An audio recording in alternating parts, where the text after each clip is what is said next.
গত ৩রা মে London Bangla press ক্লাবের আয়োজনে বিশ্ব মুক্ত গণমাধ্যম দিবস উপলক্ষে আলোচনা সভা অনুষ্ঠিত হয়েছে। Journalism in the face of the environmental crisis, পরিবেশ সংকটে সাংবাদিকতা, এই প্রতিপাদ্যকে সামনে রেখে উক্ত অনুষ্ঠানে আলোচক হিসেবে উপস্থিত ছিলেন সিনিয়র সাংবাদিক ও কলামিস্ট কামাল আহমদ এবং সিনিয়র সাংবাদিক ও টিভি উপস্থাপক উর্মি মাঝার। সিনিয়র সাংবাদিক ও কলামিস্ট কামাল আহমদ বলেন, পরিবেশের যে ঝুঁকি সেটা সম্পর্কে মানুষকে সচেতন করার দায় আমাদের সবার আছে। দেশে গণতান্ত্রিক আইন থাকলে সেই সুযোগ সুবিধা গ্রহণ করতে হবে। পরিবেশের যে ঝুঁকি সেটা সম্পর্কে মানুষকে সচেতন করার একটা দায় আমাদের সবারই আছে। তার চাইতেও বড় কথা যে পরিবেশে যারা ক্ষতি করছে, অন্যায় করছে পরিবেশের প্রতি, বিভিন্নভাবে আইন লঙ্ঘন করছে কিংবা অন্য সুযোগ নিচ্ছে, তাদের সম্পর্কে তাদের অপকর্মগুলো তুলে ধরা, সেটারও একটা দায়িত্ব রয়েছে। এই যে বড় বড় বহুজাতিক কোম্পানিগুলো তারা যেইভাবে এখন জ্বালানি থেকে উত্তরণের আপনার পরিবেশ বান্ধব জ্বালানিতে উত্তরণের যে প্রস্তুতি, সেই প্রস্তুতির বিপরীতে তারা বরং কার্বন ক্ষতিকর গ্যাস তৈরি হয় এরকম জ্বালানিকে উৎসাহিত করছে বা সেটার প্রসার ঘটানোর চেষ্টা চালিয়ে যাচ্ছে অব্যাহতভাবে। তাদের ভুলগুলো ধরিয়ে দেওয়া, এগুলো তো আমাদের কাজ এবং সেই কাজ তো আমাদের করতে হবে। তবে আমাদের ঐক্যের উপরে নির্ভর করে, সাংবাদিকদের ঐক্যবদ্ধ হবে, এগুলোর বিরুদ্ধে দাঁড়াতে হবে, সোচ্চার হতে হবে এবং গণতান্ত্রিক পরিবেশ থাকলে গণতন্ত্রের যে আইনগত সুযোগ সুবিধা পাওয়া যায় সেই সুযোগ সুবিধাও আমাদের গ্রহণ করতে হবে। সিনিয়র সাংবাদিক ও টিভি উপস্থাপক উর্মি মাঝার বলেন, পরিবেশ নিয়ে যারা কাজ করছেন তাদের নিরাপত্তার দায়িত্ব সরকারের। পরিবেশ পরিপন্থী যারা কাজ করেন সেই সব রাঘব বোয়ালদের সঙ্গে বেশিরভাগ ক্ষেত্রেই সরকারের যোগসাজশ দেখা যায়। এটি সাংবাদিকদের জন্য বড় চ্যালেঞ্জ হয়ে দাঁড়ায়। এরকম আলোচনার মাধ্যমে সাংবাদিকদের মধ্যে একতার সম্পর্ক বৃদ্ধি পায়, এমন মন্তব্য বক্তার। বিশ্বব্যাপী কিন্তু এটা সরকারের দায়িত্ব, শুধুমাত্র বাংলাদেশ বলে না, এদেশেও যারা পরিবেশ নিয়ে কাজ করছেন, সাংবাদিকতা করছেন, তাদের প্রতিরক্ষার দায়িত্ব কিন্তু আলটিমেটলি সরকারের উপরেই পড়ে।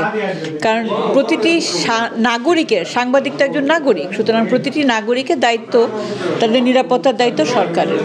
পাশাপাশি আমাদের সমাজেরও একটা দায়িত্ব রয়েছে, আমাদের কমিউনিটিগুলোর একটা দায়িত্ব রয়েছে। আমরা যে প্রতিষ্ঠানের হয়ে কাজ করি সেই প্রতিষ্ঠানের একটা দায়িত্ব রয়েছে প্রতিরক্ষার ব্যাপারে। কিন্তু চ্যালেঞ্জ যেটা হচ্ছে যে আমরা বেশিরভাগ দেশগুলোতে যেটা দেখছি যে এই পরিবেশ অবান্ধব যে কাজগুলো করা হচ্ছে বা পরিবেশের পরিপন্থী যে কাজগুলো করা হচ্ছে, সেখানে কিন্তু রাঘব বোয়ালরা জড়িত এবং রাঘব বোয়ালদের সঙ্গে সরকারের একটা ম্যাক্সিমাম ক্ষেত্রে, আমরা বেশিরভাগ ক্ষেত্রে আমরা দেখতে পাই সরকারের একটা যোগসাজশ থাকে। কারণ সরকারের যোগসাজশ ছাড়া কোনো একটি কোম্পানি কিংবা কোনো একটি অর্গানাইজেশন এই ধরনের পরিবেশের বিরুদ্ধে তো কোনো প্রতিষ্ঠান গড়ে তুলতে পারে না। সেটা আমরা রূপপুর পারমাণবিক কেন্দ্রই বলি কিংবা পৃথিবীর বিভিন্ন দেশে যে ধরনের জ্বালানি বিমুখ প্রজেক্টগুলো তৈরি করা হয়, সবখানেই একটা সরকারের আতাত থাকে বলে আমরা দেখে থাকি। তো সেক্ষেত্রে এইটা সাংবাদিকদের জন্য একটা বড় চ্যালেঞ্জ হয়ে যায় যে আপনাকে তখন প্রতিরক্ষা কে দেবে। কিন্তু যেটা আমরা বারবার বলি যে সাংবাদিকরা তো জনগণের বিবেক, মানুষের বিবেক, এবং আমরা এই পেশায় আসি এজন্যই যে যত ভয়, যত শঙ্কায় থাকুক না কেন, মানুষের জন্য, পৃথিবীর জন্য, ধরিত্রীর জন্য যেটা আমাদের করা প্রয়োজন সেটা আমরা করব। সুতরাং ভয়কে তো সবসময় জয় করাই সাংবাদিকের কাজ। লন্ডন বাংলা প্রেস ক্লাব গত কয়েক বছর যাবতই আপনার ওয়ার্ল্ড প্রেস ফ্রিডম ডে বলেন আর বিশ্ব মুক্ত গণমাধ্যম দিবস বলেন, গণমাধ্যম দিবস, সেটা পালন করে আসছে। এবং আপনি বলেছেন এটার গুরুত্বটা কি? গুরুত্ব আছে, কারণ আলোচনা করা, অ্যাওয়ারনেস ক্রিয়েট করা। আমরা অনেক সময় মনে করি যে আমাদের কোনো সমস্যার সমাধান হবে না, কিন্তু আমরা যদি আলোচনা করি, ইউকেতে করি, বাংলাদেশে করি, পৃথিবীর বিভিন্ন দেশে আমরা করি, যেখানে নির্যাতন হচ্ছে, যেখানে নিপীড়ন হচ্ছে, এই বিষয় নিয়ে আলোচনা করার মধ্যেও একটা আপনার গুরুত্ব রয়েছে। কারণ সচেতনতা তৈরি হয়, আমাদের মধ্যে ইউনিটি থাকে এবং আমরা মাঝে মধ্যে কিছু কিছু ক্ষেত্রে আমরা চ্যালেঞ্জ করে আমরা আমাদের এই যে সংকট আসে সেই সংকট মোকাবেলাও করতে পারি এবং মাঝে মাঝে আমরা বিচারের মুখোমুখিও করতে পারি। কিছু কিছু ক্ষেত্রে আমাদের হতাশা আছে। সাগরুনির কথা এসেছে, বাংলাদেশে পরিবেশ সাংবাদিকতা করতে গিয়ে অনেকেই নির্যাতনের শিকার হয়েছেন, হত্যার শিকার হয়েছেন। আমাদের আজকের অনুষ্ঠানে প্রায় 142 জন সাংবাদিক আপনার গাজায় সাংবাদিকতার জন্যই হত্যার শিকার হয়েছেন, সেই কথাগুলো উঠে এসেছে। তাদের জন্য আমরা সমবেদনা জানিয়েছি। অন্তত আসলে বিশ্ব মুক্ত গণমাধ্যম যেটা আসলে কাগজে কলমেই, গণমাধ্যম কখনো মুক্ত নয়, আর বিশেষ করে এখন মিডিয়ার যে শাখা প্রশাখা বৃদ্ধি পাচ্ছে, মিডিয়ার বিস্তৃত হচ্ছে, বিভিন্ন ক্ষেত্রে বৃদ্ধি পাচ্ছে, এই বিভিন্ন ক্ষেত্রে সাংবাদিকতা করতে বিভিন্নভাবে প্রতিবন্ধকতার শিকার হচ্ছেন। আমি বক্তৃতার শুরুতেই আমি যে কথাটি বলেছি যে এই যে একটি রিপোর্টে দেখা গেছে যে গত 2023 সালে সারা বিশ্বে 99 জন সাংবাদিককে হত্যা করা হয়েছে, এর মধ্যে শুধু গাজাতে 77 জন। আমরা জানি যে জামাল খাশোগিকে হত্যা করা হয়েছিল এবং অত্যন্ত নৃশংস কায়দায়, এই ঘটনারও বিচার হয়নি। বাংলাদেশের সাগররণীর কথাই যদি বলি, 100 বারের বেশি তার প্রতিবেদন প্রত্যাখ্যাত হচ্ছে, প্রতিবেদন দাখিল হচ্ছে না, বিচার হচ্ছে না। সবচেয়ে ওয়ারির জায়গা যেটা, বিভিন্ন জায়গায় সাংবাদিকরা নির্যাতনের শিকার হচ্ছেন কিন্তু বিচার পাচ্ছেন না।